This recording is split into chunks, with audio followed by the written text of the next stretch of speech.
And here we are in the tiny little town of Shady Sands. I have to put my weapon away.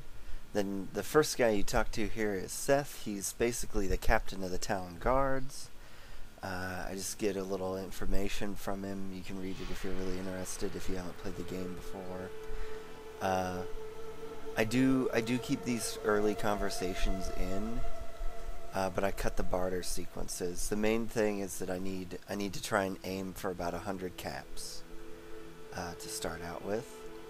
This is Katrina, and if you say every statement, it gives you some experience points.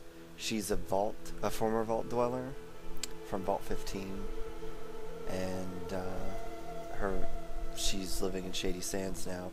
The official canonical backstory is that most of the people in Shady Sands were from Vault 15, including Aradesh. Now, another thing about Fallout is it's a classic style RPG, so basically if you see containers, unless someone tells you not to touch something, you should take everything. The guy in the leather jacket is Ian, the famous first potential NPC in this game, so I'm just going to chat him up, try and get on his good side, see if he'll join me for free. He also gives you directions to the hub in Junktown, which is nice. He won't join me without the 100 caps, though. So we're going to go over here and explore. Talk to Aradesh and the gang. Oh yeah, and now I remember there's another house, and it's got a manual in it, I believe. Yep, survival guide. If you read a book in this game, it'll give you a bonus to the skill abilities, whatever the book is relating to. Now you're going to see something unique in this game, and they're called talking heads. I just show you the talking head because I don't have audio, and I found it to be really frustrating that the talking head was there, and you couldn't hear him because the voice acting in this game is superb. So it was tragic. It's one of my favorite things about the game. Their facial expressions are certainly better than in a lot of modern RPGs, which is really tragic for the genre. We're going to go into this next area over here and basically just explore, get some additional stuff out of this house here. Now I remember there was a quest giver here, but I couldn't remember exactly where he was, so I kept looking for him, and it turns out that I walk right by him without noticing. I cover him in a later video, but he's not in Shady Sands. So if you're looking at this for strategy guide purposes, then he's in the cornfield on the left. Here, though, there's a rope just lying on the ground, and in this game they'll do that to you a lot. There's just random items laying down. Yeah, see, there the farmer is. You can see him on the right by the corn stalk. And if you tell him about crop rotations, you get 400 experience. So it's not a main plot quest, but it's something. I totally blanked on it when I was doing this. So far I've been playing a pretty nice guy. There's also a chest down here I forgot. It's got a nice... The rocks, those are rocks that I leave behind. If you're a throwing weapons character, that's sort of your introductory throwing weapon. I'm going to read the book, try to get it to be daytime. It isn't. So I'm going to fast forward time a little bit, get it to noon. It's the equivalent to sleeping. And talk to Roslo here. Now, the backstory of this game is the world has been destroyed in nuclear holocaust, and some people survived by living in underground bunkers, and your underground bunker's water purification system is broken, and so you've got to go out in the world and find some, and the bunkers are called vaults. So, but this town is in between you and Fallout, or Vault 15, so most people tend to do this town, and it also has a lot of the introductory stuff in it. There we go, made our deal with Ian. Ian is famous for shooting you at the worst possible moments, on accident of course, but things happen. There's a weather vane. I've always kind of wanted to build a weather vane like that to see if they're actually effective. And now we're going to go kill the rad scorpions. So Aradesh asked me to get rid of this rad scorpion issue.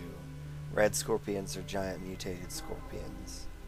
And I'm going, even though I find some of the combat distasteful because it takes a little while, I'm going to leave it in for walkthrough purposes and because I want some space time to talk about the game and other stuff like that. So, for walkthrough purposes, you need to kill every single scorpion in this place, and the scorpions are typically in the same location every time, or near the same location, so it's helpful to know where they are. And basically what I decided to do here was I started to do a Baldur's Gate 2.2 Let's Play, but my 2.2 was broken, and Enhanced Edition for Baldur's Gate comes out next month. So I'll be playing that then, but I should be done with this by that time. So, and Project Eternity finished its Kickstarter, which I backed, and I'm really, really excited for that, and it made me want to replay the old Interplay games. So, basically I'm going to try to go through them in order. I'll probably be able to get through the 2 Fallouts really quickly, because I've played those in the original Baldur's Gate more so than any other video game in my entire life, basically. So the magical thing about this game is that basically anything you want to do is viable. I mean, occasionally you'll run into something that just doesn't work, but you can play a character that's too stupid to even talk, and you can still complete the game, and they even have custom dialogue for you. You can play it as unarmed, you can have all kinds of different weapons. You can complete the game without ever even fighting anybody. Which is a pretty special thing to have in a game. It also can be ridiculously gory. There's just a lot of work in this game. The other thing is how cool the environments look in their weird sort of pseudo-claymation. The sound effect work is really cool, and it's so unfortunate that my recording tool won't record this game. Now I'm looting these scorpions for their tails, so I'm going to try and carry as many tails out of here as possible. You also saw me pick up some ammo that was laying on the ground earlier. But there are several ways to get this game to work properly, or to look better, but unfortunately for me, none of them really worked, and I don't know why.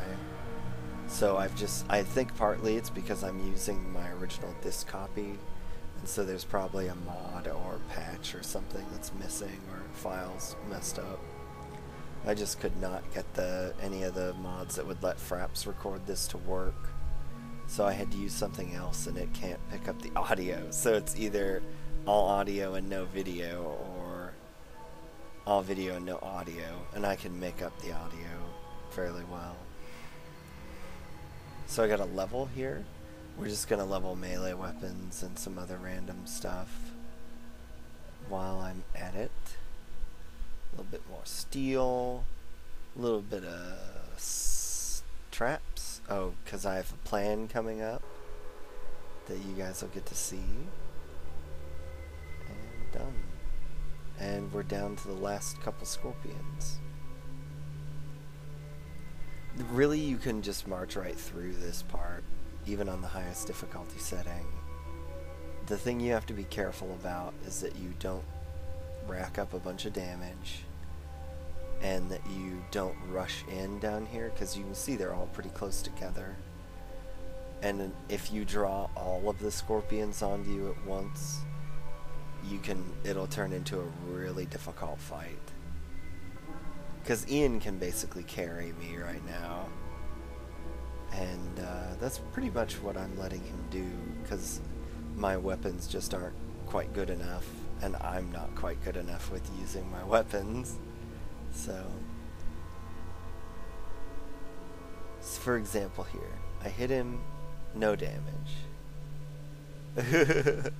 So I have to have Ian do the damage. I wish it weren't that way. Sometimes the knife will do damage, but that particular time it did not. And several other times, I'm sure it also didn't do damage. I get wrecked by this red scorpion. And decide to fight it anyways. Hit no damage, no damage.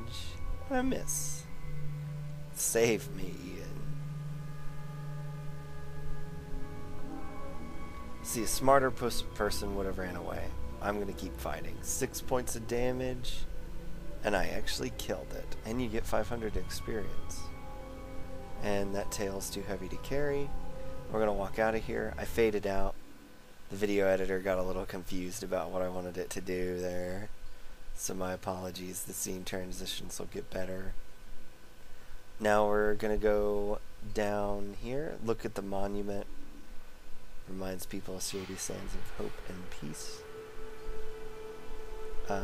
Gonna get healing from this guy. And I don't have any money because I gave it all to Ian. I give him one of my red scorpion tails instead. He takes it. I get XP as well for helping develop the antidote.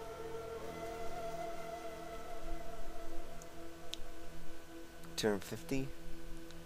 Now, one thing that I like to do, note there's a child that has stuck me in this house. So one thing about this game is there's no move request.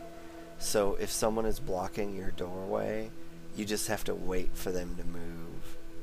And it's especially true of your companions who follow you. It's very, very easy for them to trap you in corners or trap you in small rooms. And you're basically unable to continue the game. So you need to be really careful about that. It's basically the only real flaw in the game is the fact that entities can trap you. So I'm going to give him a bunch of red scorpions sacks because he turns them into antidote potions for free. So basically we're just streamline converting basically very heavy, worthless scorpion tails into at least somewhat valuable antidote potions. I don't know if potion's exactly the right word, but you get the sense. Now, the guy laying down in the back has been poisoned. It's Seth's brother. And if you give him one of your antidote elixirs, he's all better. 400 experience. Let's just have a talk with him. Tell me about your brother. Maybe about the town. He doesn't have anything to trade. Now, one thing you can do in this game that's cool too is you can do tell me about. And you type in a word and ask. And sometimes they answer you, sometimes they don't. Sometimes their inability to answer their own questions. For example, if you ask Aradesh what Shady Sands is, he says he doesn't know. So, just little things like that. Now, I don't take a reward here because I need the karma. And I like Shady Sands. Tandy, Aradesh, everybody. I've always liked the characters. But now we're going to get down to business and get ready to go to Vault 15 because we're basically done here except for that one quest I forgot.